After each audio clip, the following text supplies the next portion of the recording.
We're in the first 9 verses of chapter 18 of 1 Samuel. I want to read them, and I want you to consider a few things that we were looking at in the last 5 minutes or so last week, and then we'll move on from there. When he had finished speaking to Saul, the soul of Jonathan was knit to the soul of David, and Jonathan loved him as his own soul. And that we talked about in terms of friendship last week and how people come to do that. And Saul took him that day and would not let him return to his father's house. Then Jonathan made a covenant with David because he loved him as his own soul. And Jonathan stripped himself of the robe that was upon him and gave it to David, and his armor, and even his sword, and his bow, and his girdle. And David went out and was successful wherever Saul sent him, so that Saul set him over the men of war. And this was good in the sight of all the people, and also in the sight of Saul's servants. Notice that it doesn't say in the sight of Saul there. As they were coming home, when David returned from slaying the Philistine, the women came out of all the cities of Israel, singing and dancing to meet King Saul with timbrels, with songs of joy, and with instruments of music. And the women sang to one another as they made merry. Saul has slain his 1,000, and David his 10,000. And Saul was very angry, and this saying displeased him. He said, "They have ascribed to David 10,000s, and to me they have ascribed thousands. And what more can he have but the kingdom?" And Saul eyed David from that day on. Now, I want you to remember where David's life up to a few days ago was pretty good. I mean, he was taking care of the sheep for his father, and he would go back and forth between the armies where his brothers were. And up to that time, everything was going pretty good for David as a person. And suddenly, he steps into the limelight or out of the background, and he slays the giant Goliath. And suddenly, things begin to change in his life. And we talked a little bit about sometimes it's good not to know what's coming in our lives. Anyway, at this point in time, he does the killing of Goliath, and he gets treated with great praise, and it is obviously upsetting Saul, who is the king. And we talked a little bit about relationships and with opposition and unfair treatment that we can get in this life that's really not deserved. And some of us don't deserve the treatment that we have received at times, either at work or maybe at school or home. Some member of your family takes something wrong, and you get stuck, and you just happen to be the person involved. Or someone at church who's come against you, or in terms of things. And these things happen. And all you did was what you considered to be right, and you didn't even think about it. You know, as a pastor, I get this on a regular basis. It's actually too regular as far as I'm concerned. I get ascribed to things good, and I get ascribed to things bad occasionally, and it usually may have to do with just who I am and where I am in terms of that, and I'm out there in the public eye. But we get these things. In Matthew chapter 5, when Jesus is talking about the Beatitude, saying the Beatitudes to people, there's one of them that's very interesting. When he said, "Blessed are those who are persecuted for righteousness' sake, for theirs is the kingdom of heaven." Now that Beatitude has nothing to do with your Christian faith. That's just doing what's right. Blessed are those who are persecuted for righteousness' sake, for doing the right thing in a situation, and yet you get treated poorly for it. No good deed goes unpunished, that kind of thinking. Now, he says two like that. The other one is, "Blessed are you when men revile you and persecute you and utter all kinds of evil against you falsely on my account." In other words, that has to do with your Christian faith, where you get maligned because of the fact that you believe in Jesus as your Savior, and you actually show that out there in public, and people come against you and persecute you for it. But the one that I like is the one before that is also very important, because sometimes you do the right thing and it doesn't matter. You're going to get persecuted for doing the right thing. And I want you to think about yourself a little bit. I talked a little bit about this last 5 minutes or so last week. What about you? When somebody treats you poorly, I am sure that Saul, from where he stood, his viewpoint is he thought that David was out to get him. He thought he was right, and what he was really dealing internally was his own self-deception. And one of the things that I know is that just because you think you're right, sometimes we malign other people, and we know we're right. And yet the fact of the matter is we might not be right. It may just be the way we see the world. And I run into this with people a lot. You know, the unfairness of life is one of the hardest things to take, where you do the right things and things go sour, or you're doing an honest day's work and you're not appreciated, but not even that, you get ridiculed for where you are. And you watch around other people and you say, well, they're doing shady things, let's get away. They get away with all kinds of stuff. Life is just not fair. Is it? And then about that time, you say, well, God, what are you doing anyway? From what I see, you're letting an awful lot slide around here. And if you think about just this story with David and Saul, David goes out, kills a giant who is the enemy of God's people, and then he gets a lot of praise for just doing that act. And women are singing, and suddenly it just kind of hits Saul wrong. You know, if you're dealing with people in your life, maybe it's you. Now that's the other thing. But it could be a teacher you have, or it could be a professor, or it could be your boss, or it could be your spouse. It could be your mother or mother-in-law. Mother-in-law. There's a song about that. Father. It could be your friend, and they just take something wrong. You do the right thing, and they just take it wrong. Well, you got to think about who Saul is. And there are people like Saul out there. There are people, we live out of our flesh so much. And he's a guy, we know this, that he's a guy with a bad ego. God has left him. He doesn't really know that. And he left him because Saul was going to do everything his way anyway. And so God lifts his hand from him. And so you read verse 8, and he says, and Saul was very angry, and this was the saying displeased him. And they've ascribed to David 10,000 and me 1,000. How many has David killed? One giant. And so the public is saying all this stuff, and it's all hoopla, but it has nothing to do with the truth. But Saul hears this because he builds his life based upon the opinions of others anyway, in a lot of ways, rather than in God's. And so Saul starts burning on the inside here. And it's almost like there's a slow burn that's turning up on the inside of him. And it says that Saul was displeased in verse 8.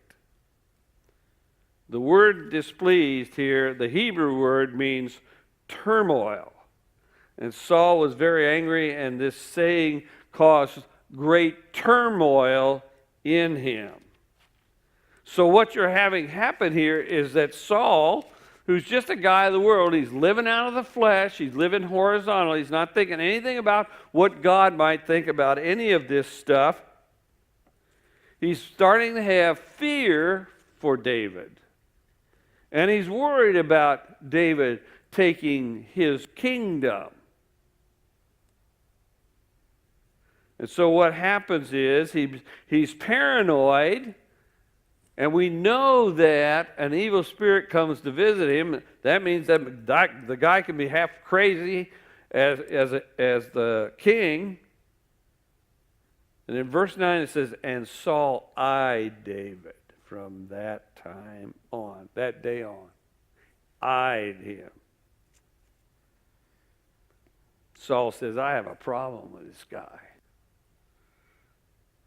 And so he starts eyeing David with suspicion because he's paranoid and he thinks that David is out to supplant him, and he's paranoid. And all David has done is he killed Goliath. And he stepped out of the background and he did something good for the country. And you got to think about the personality that's behind this in terms of Saul, who he is. Now, one thing I know is everything's changed, but nothing's different. And human personalities and the flesh still talks, and nothing has changed from 2,000 years ago or 3,000 years ago. We are still the same kind of people. So you have to ask yourself a question. It says, well, as I read this story, has anything changed? Do I do this kind of stuff that Saul does? Or am I living under a boss or someone who is this kind of paranoia or afraid of me or has a problem? Now, why does Saul feel this way? Well, I've always said this, and I believe this is true. The way you see the problem is the problem. And the way you see the world is not the way the world is, it's the way you are. And so when Saul sees what's happening around David, you know what he is thinking? He is seeing the world the very same way that he is on the inside. And he says, if he was David, he's probably like me, and he really wants the kingdom. And so the way you are is the way you see the world. It's not the way the world is necessarily. And so when we bring, our opinions into the workings of life, and when we bring our, dare we say it, our prejudices into the thinking of life, you know what happens is, what we're saying is, this is the way the world is, but in reality, it's the way we are.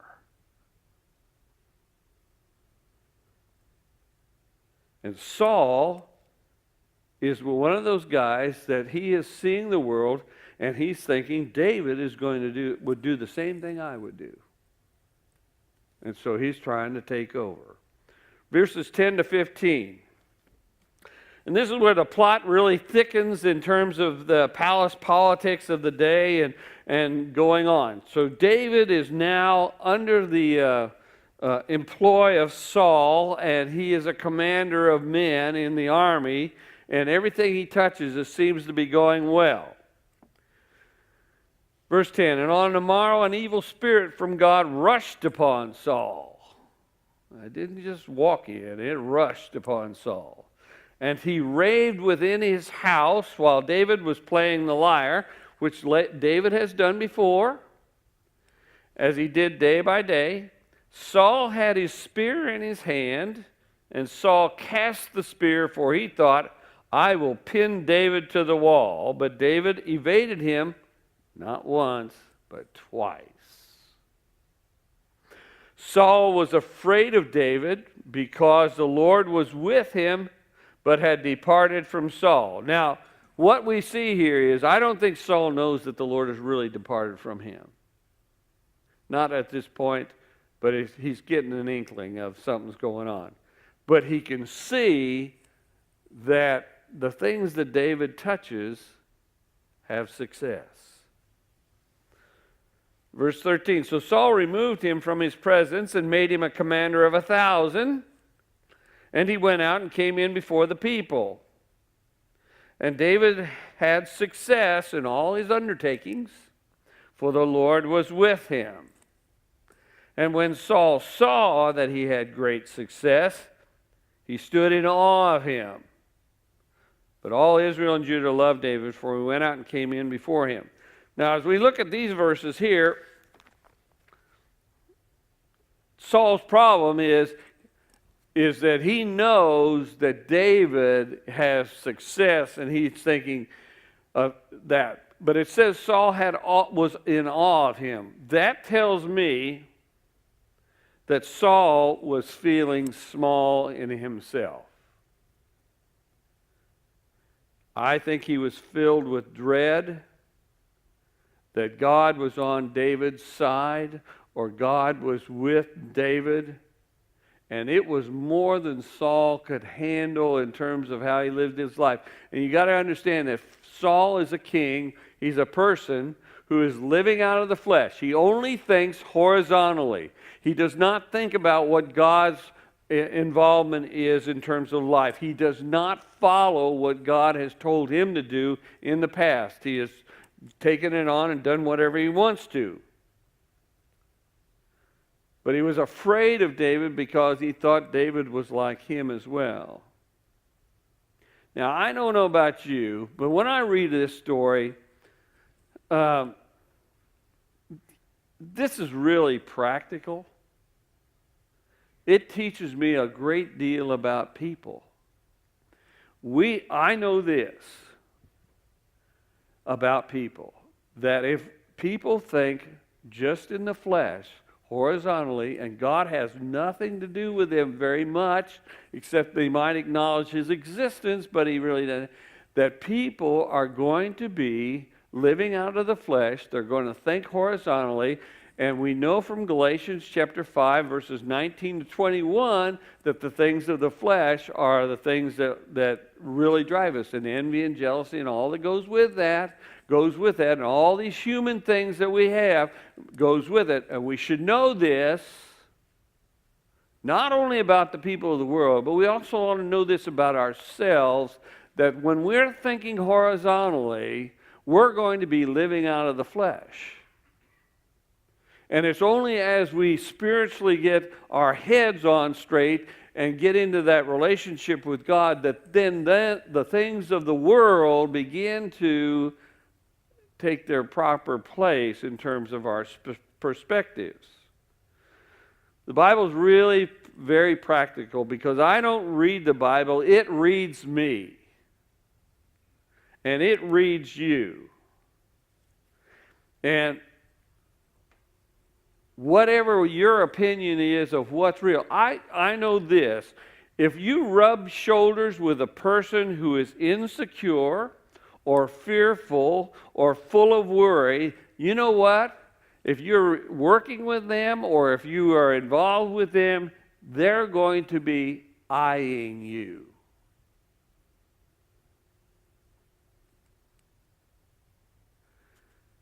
And they get jealous because the way you see the problem is the problem. And when they get like that, what happens is you begin to live in hell because they're living in hell too, because they create it out of themselves, and what they do is they move it off from themselves, and it affects other people as well. And the more you live out of the flesh, the worse it is for you and everybody else. And if you're living with people like that, or if you're in relationship with people like that, if you work with people like that, guess what? It can be hell on earth. People get full of jealousy and envy, and all that has to do with insecurities in terms of who we are, or low self-esteem, and all that goes with it. So my question is, okay, if we know that about other people, are you jealous or envious of someone? Do you have a wandering eye? Because that's what Saul was doing. He was looking past himself and who he was as king, and he was eyeing David. And the way that he looked at the world was really the way he was on the inside, and that's why Saul's problem becomes David's problem. What do you think? Saul's problem becomes David's problem. What has David done? I mean, really, let's think about it. You know, if you're thinking logically and just straight up, and you're not involved in this at all, what has he done? He has only done good things for the country and for the king. But Saul is creating a living hell for this shepherd boy. And the problem here is the heart of Saul. And that's what's going on. And I know this, if you are like Saul, then what happens is you will lose what you try to hang on to. If you're living out of the flesh, and that's the way your life is, and you will end up losing what you're trying to hang on to. You can lose your kids, you can lose your job, you can lose your business, you can even lose your faith, because God becomes less than real to you, and the relationship becomes less than real with you. And what happens is the same thing that happened with Saul. We worry about the judgment of God, but what happened with Saul was, every time God told him to do something through Samuel or something, Saul had a different idea. And he says, I'll do what I want. And so what he did was he slowly moved away. And what God did was, I'm lifting my hand. And he left Saul to his own devices. That's a scary thought. You know, in Proverbs it says, the fear of the Lord is the beginning of knowledge, and it's also the beginning of wisdom. A healthy respect for who you're dealing with, and if you are going to go and live your own life, God will lift his hand. That's one of the ways that judgment comes upon us. He leaves us to our own devices, and you end up losing. This story may be 3,000 years old, but I'm here to tell you that human nature is pretty ugly. You know, from the high schooler girl or guy who said, you don't pay enough attention to me. You know, that's, you know what love really is? Love is wanting the best for who you love. Love is when you are for others. Love is when you cheer for others. It's not what you want. The opposite of love is when you want. Now, human nature is pretty ugly, and we need to always take it into mind in terms of our own self, because we can read this story and we say, boy, what a jerk Saul was, but you know what? I have seen bosses like this. I've known of people in families like this. And all it is a person living out of their own flesh, and they're all about themselves, and it's all horizontal thinking. It has nothing to do with God. I've seen it in marriages.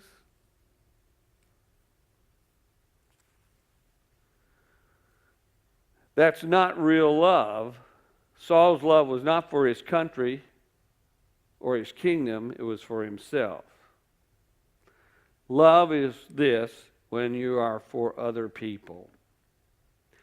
God is the one who is infallible and in charge, and not you. But the government says Uncle Sam wants you. And what does Uncle Sam do to us? He boxes us in. That's what the government says. They wanted to tell us that they're for us, but when it comes right down to it, when they say they want you, buddy, they're going to box you in. When God saves us, you think about salvation. When God says you're saved, does he box us in? No. He lets us be free. He may tell us, they said, if you're going to go down that road, it's not going to be very pretty for you. But he does not box us in. I want you to, David is shackled by Saul's suspicious nature.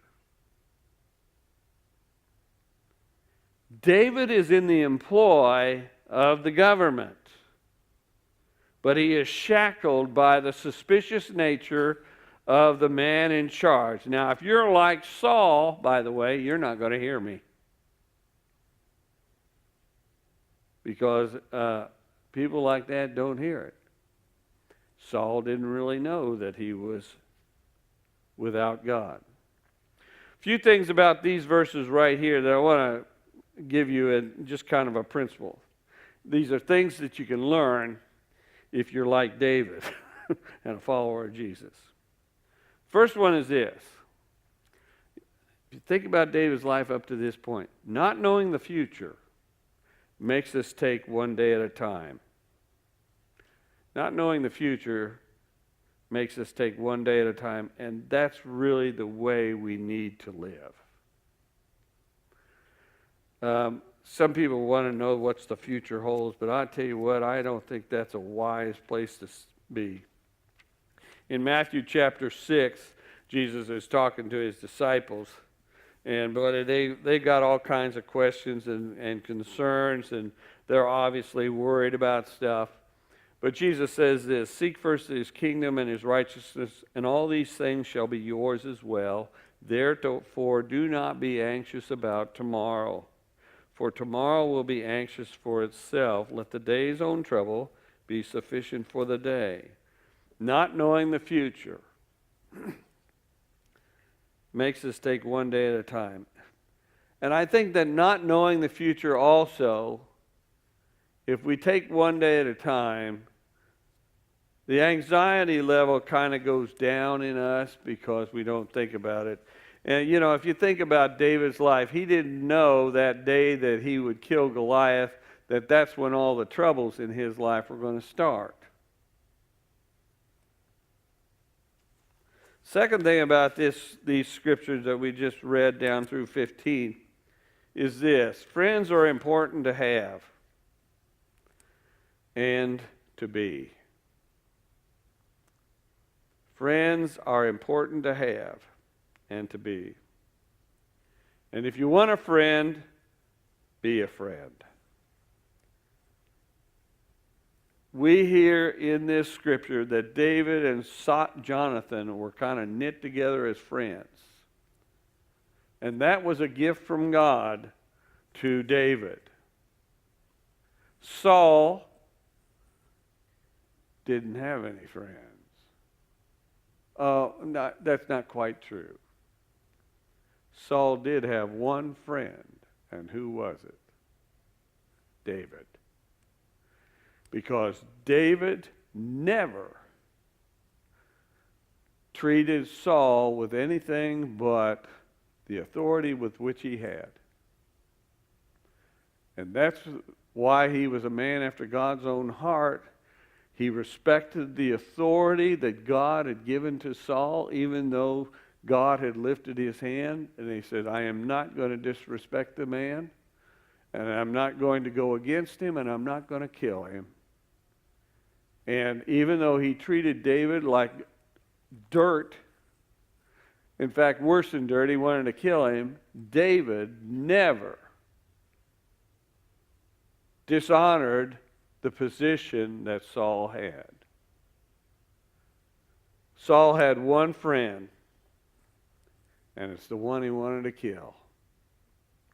Friends are very important to have and also to be to others. The third thing out of these scriptures is that being positive and wise is the best way to live your life. You can be positive and stupid, but being positive and wise are the best ways to live your life, especially when you're driving in traffic and people are people, and it's also the best way to respond to those who are in opposition to you, an enemy or whatever. Think about what David did here, being positive wise. First off, he submitted to the king, the authority over him. The second thing that he did was he did his job. Whenever Saul told him to do something in terms of the commanding the army and stuff, he went out and did it as best as he could. The third thing is he told the truth. He didn't say much else. And that's wise and that's prudent. He didn't say much else, but he would tell the truth. And he left the judgment up to God. And those are four things that David did about being positive and wise. Now, it is a lot easier to have faith to punch somebody's lights out than it is to, because that comes fairly natural. That has to do with your own opinion of things, and you are a king, by the way. But when you do that, then you are not only king, you're God as well, and it's your opinion and things. It's a lot easier to have faith when you can, I'm just going to punch the guy's lights out or do something to him because I am the king of my own world. But when you're living for God, and that's the vertical kind of living, it's not just horizontal living. When you're living for God, it can be very good, but not necessarily easy in terms of this. Anyway, the plot is thickening here. Let me read to you again verses 12 to 16. And Saul was afraid of David because the Lord was with him, but had departed from Saul. So Saul removed him from his presence and made him a commander of 1,000. And he went out and came in before the people. And David had success in all his undertakings, for the Lord was with him. And when Saul saw that he had great success, he stood in awe of him. But all Israel and Judah loved David, for he went out and came in before them.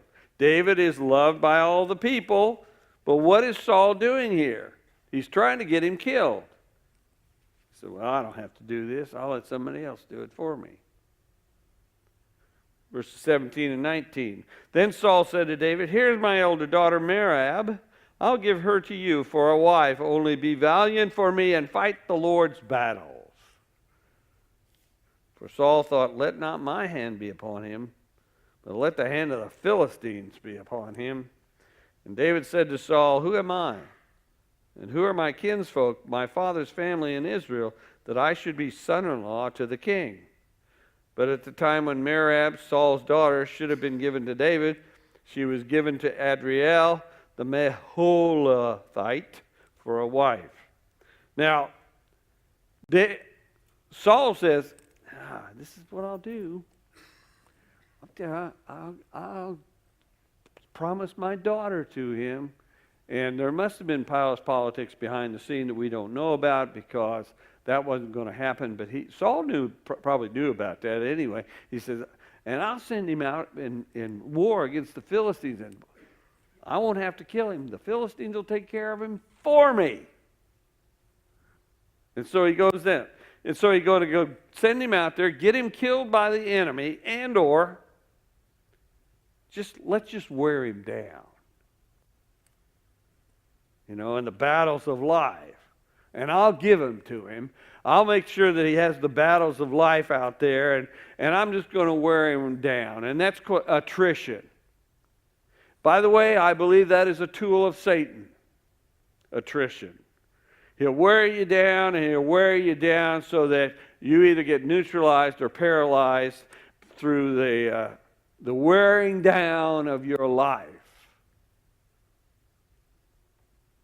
The question then is that, okay, life application.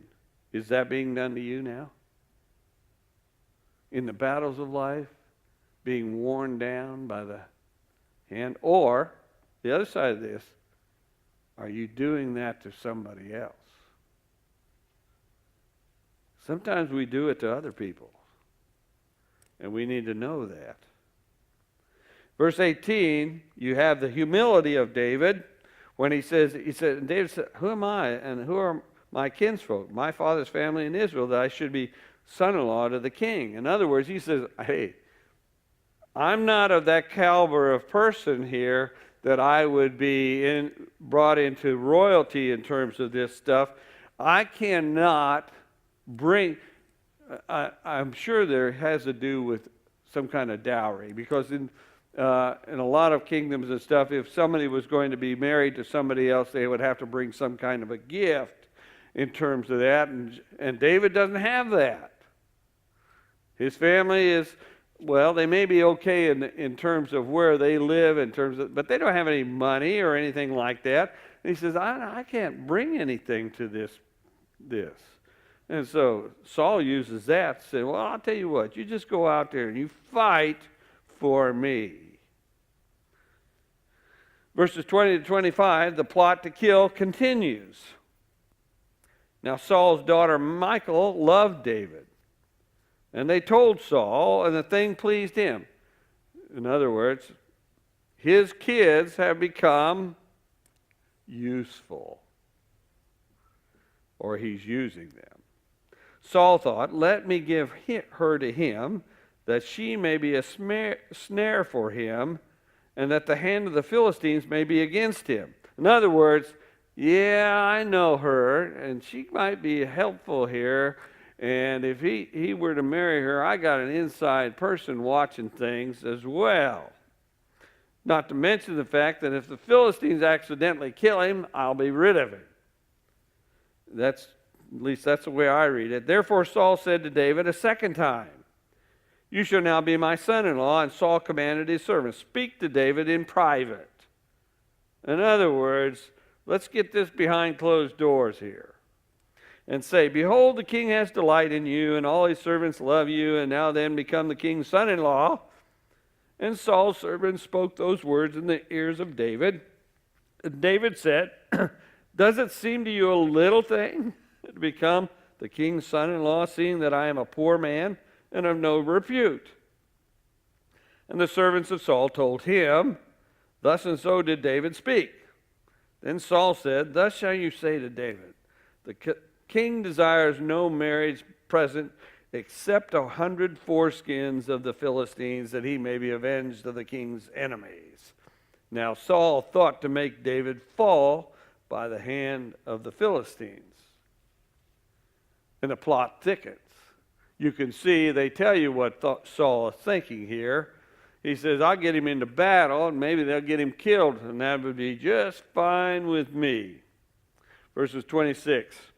And when the servants told David these words, it pleased David well to be the king's son-in-law. In other words, there was no kind of dowry or anything that had to be done, except that he had to bring in the foreskins of 100 Philistines. I think that's worse than scalping, but that's just an opinion. Anyway, but it pleased David. He said, oh, I can handle that. Before the time had expired, David rose and went along with his men and killed 200 of the Philistines. And David brought their foreskins, which were given full number to the king, that he might become the king's son-in-law. David gave gospel measure. Have you ever given gospel measure? Okay, anyway. And Saul gave him his daughter Michal for a wife. But when Saul saw and knew that the Lord was with David and that all Israel loved him, Saul was still more afraid of David. So Saul was David's enemy continually. In 1 Corinthians 10:11 it says, all these stories are written down for our instruction that have happened back here in the Old Testament. In Timothy it says these things are written down so we can gain some wisdom and correction and some understanding from these stories. And everything has changed, but nothing is different here. Human nature has not changed. fear and pride, loss of glory, jealousy, envy. These are the things that motivate us. I hate to say it, but we are all victims of this and participants in that kind of thinking. And that is exactly what's going on. I know that we've had this series on HBO called Game of Thrones. And let me tell you something. Those Game of Thrones still go on between people in working places and in churches and in government and big corporations and families today. You may not see all the bloodletting that is in that particular program, but the fact of the matter is we have not changed. The only way you can change is to put your heart in the hands of God and hope that you live more out of the Spirit than out of the flesh. So, that's who we are. And we need not forget it.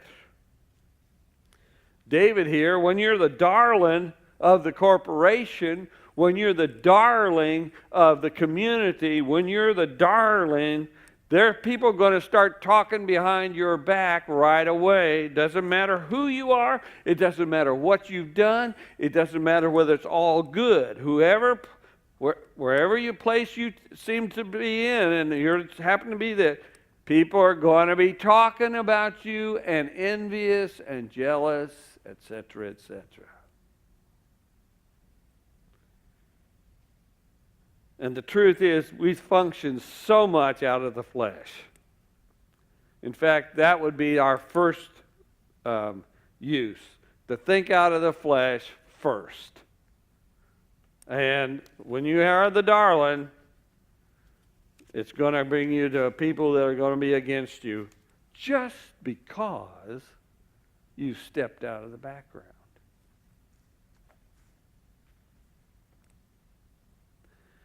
And we need to understand this truth. I don't care if you've been saved by the blood of Jesus Christ and you're going to heaven. If you're thinking out of the flesh, all these ugly things come out of us. And they come towards other people. And we do it on a constant basis. And the only way you can defeat that in yourself is to live out of the Spirit and live according to God's laws and His order of things and be a man or a woman after God's own Spirit. And even David will think about these things as well. But he is at least thinking in terms of, I'm going to be loyal to Saul. Oh, God, you think about this guy. I mean, you got a boss that's out to kill you? Why would you be nice to him? And if the opportunity came along, I'd cut him off at the knees, wouldn't you? And David doesn't do that. And this is also the story of David. And as I said, it's a good thing that God doesn't tell us sometimes what's going to come down in terms of in our lives, because God will allow your human strength sometimes to be removed.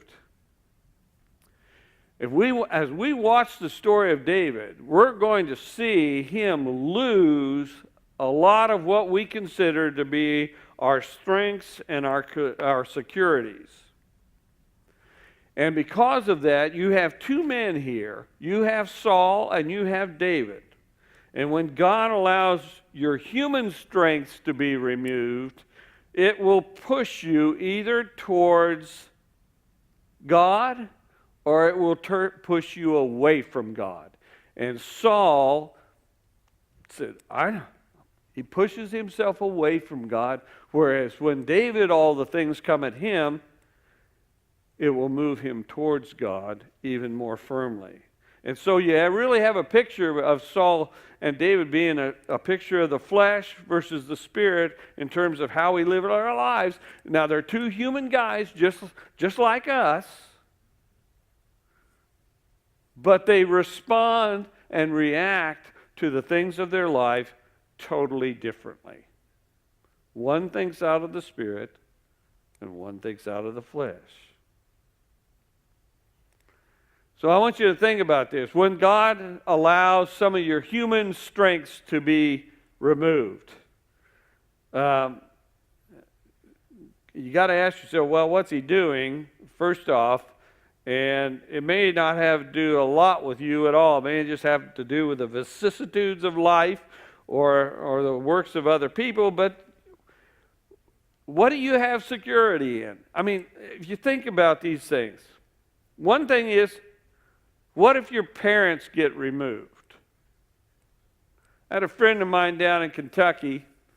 We were talking, and his father died, and his mother was still around, but his father died, and he relied a lot in terms of how his father was as a man. And he and I were talking one day. He says, you know, Jack, I've kind of come to the conclusion a man is not a man until his father dies. Because the net got removed from him.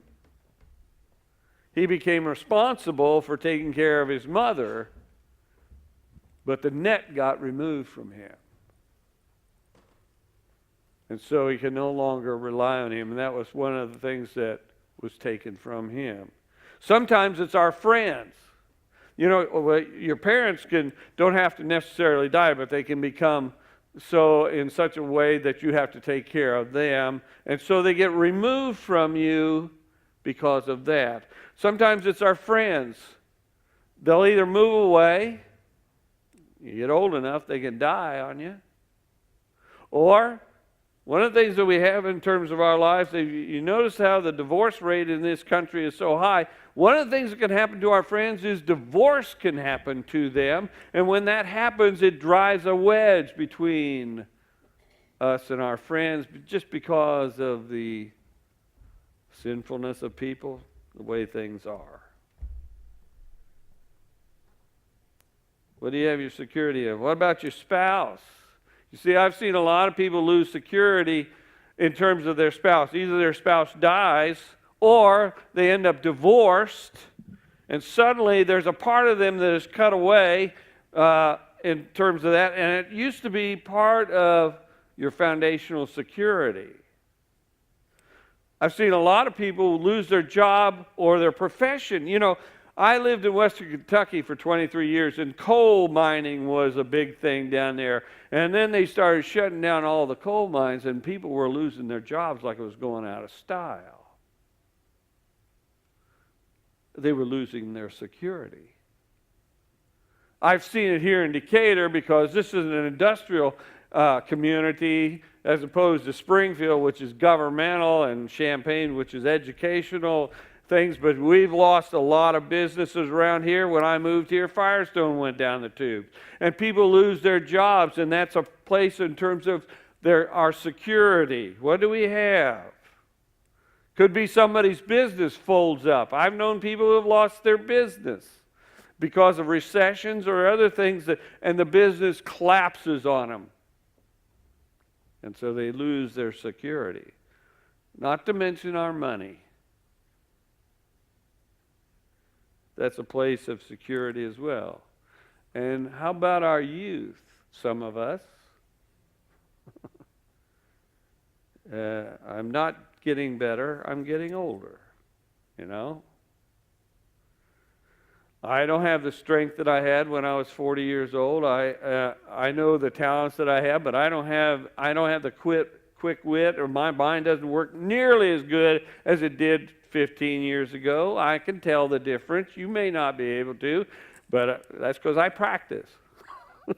But I understand these things, and you begin to lose that ability and strength from you, and you used to be secure in it.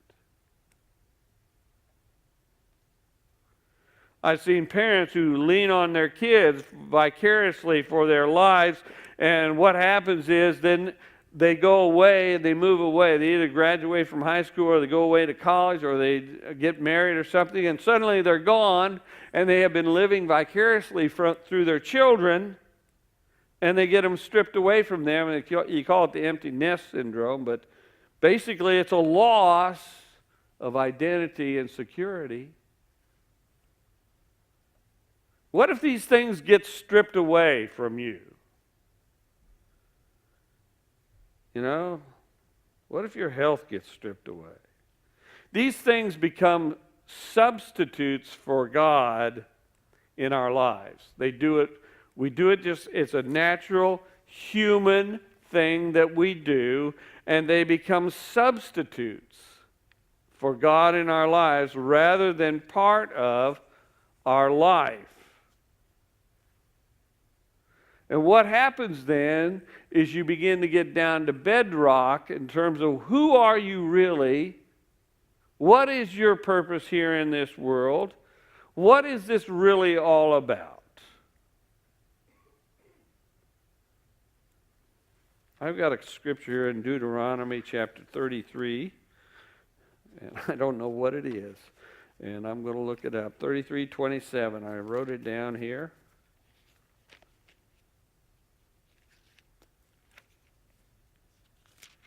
Maybe it'll have something. Oh, when everything gets stripped away, the eternal God is your dwelling place, and underneath are the everlasting arms. Your greatest security is not what you have, but what you can do without.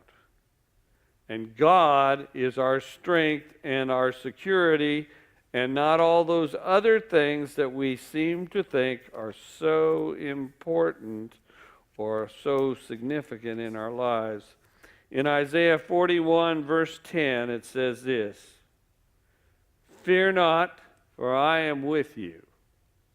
Be not dismayed, for I am your God. I will strengthen you. I will help you. I will uphold you with my victorious right hand." God is the only security that we really have in terms of our physical lives and our eternal lives as well. What we do, though, is we live horizontally so much of the time. Everybody here probably believes God or believes in God. But we do not believe Him a lot of the time. You know, we believe in God, we understand that, and that's part of it, but when God says, "I am your strength, I am your shield, I am your defender," do we believe Him?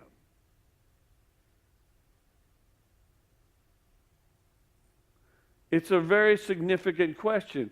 When Abraham was childless, and that was his issue in his life, God told him, He said, "I am your strength, I am your shield. The number of your children will be like the sand on the beach or the stars in the sky.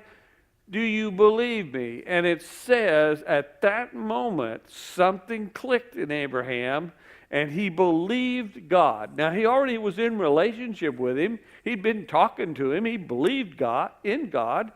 But suddenly, whatever God said in terms of that, it actually clicked. And he believed Him. And it was reckoned unto him as righteousness, which means that when he actually believed what God told him, things began to happen. And he had a son, Isaac. What we do is we always look horizontally, not vertically. I mean, I can do it myself. Basically, I'm talking to myself up here as well as you. We look at the physical world and we miss the spiritual things that are behind our lives and the lives of other people. We miss it. You know, if you think about this, what is going on with Saul and David really? I mean, you could just use this like the program Game of Thrones. I mean, basically that's what's going on here. You could tell this story straight on a horizontal level, and it's just one king after another king, and all the stuff that goes on. It'd be a soap opera about kingdoms. But what's really going on here? And what's really going on in your life and in the lives of other people around you? Saul rejected God's ways. And because of that, God said, okay. And he lifted his hand. And he says, if you're going to choose to live your life out of your own will, Saul, I will let you go, and I'll find somebody that's after my own heart. And we can look at the horizontal, all the jealousy and the envy, and he's going his way, and he's all doing all these things because he goes after David. And what is different about David than Saul? His heart is right. It's not that he's without sin. His heart is right. And so he starts to raise David up. Now, if you look at just a horizontal, we could paint that picture real well, can't we? Just horizontally. We can look at this and just more about, it's just about power and position and money and luck and a little glitz. And we can look at our own power struggles that are going on in terms of our own government between Democrats and Republicans and all these debates and all of that. Oh, God. What's really going on in this country?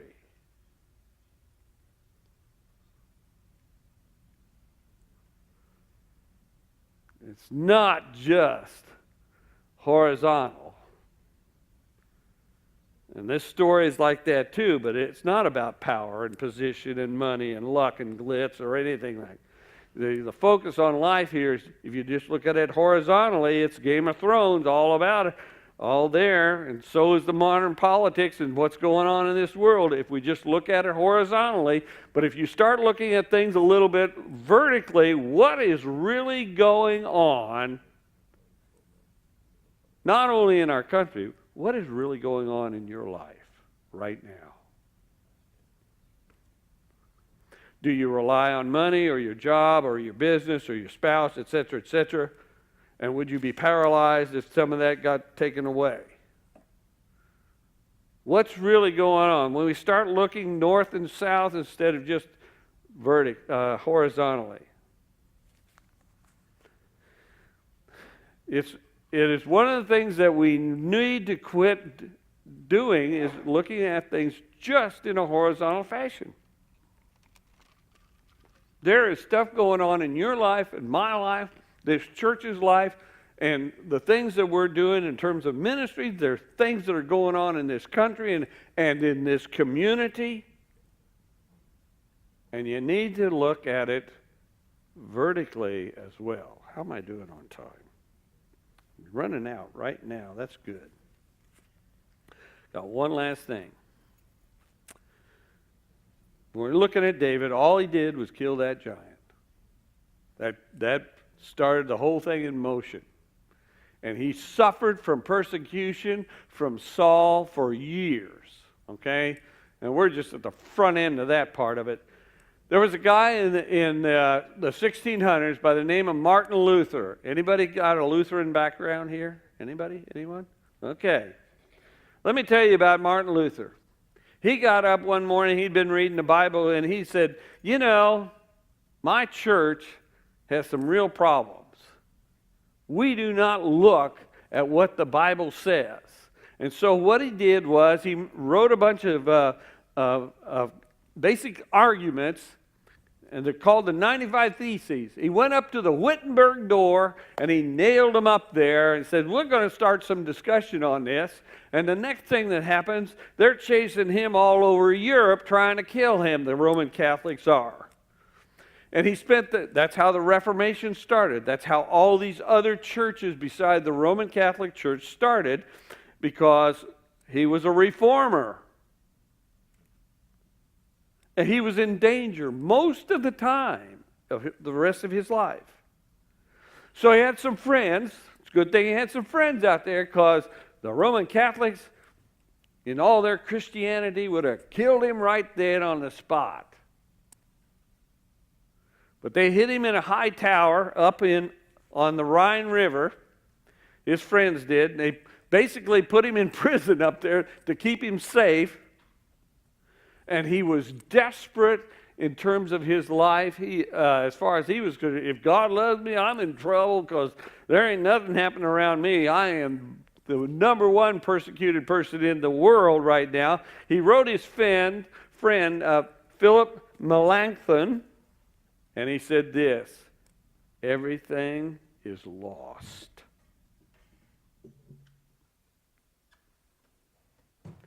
He was stripped of everything of his life.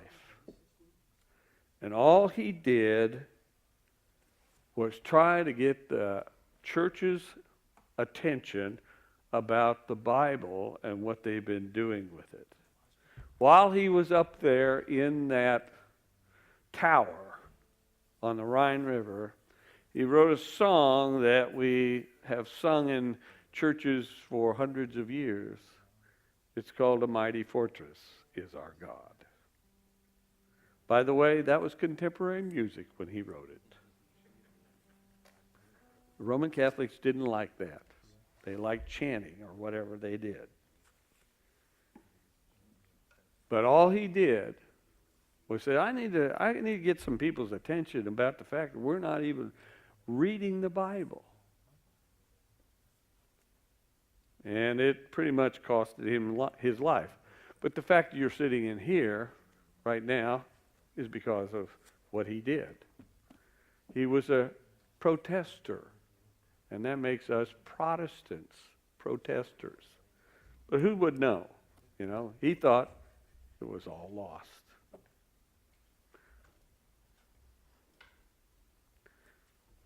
Don't think just horizontally about your life. And don't live out of the flesh. It does nothing but create hell here on earth. Let's pray.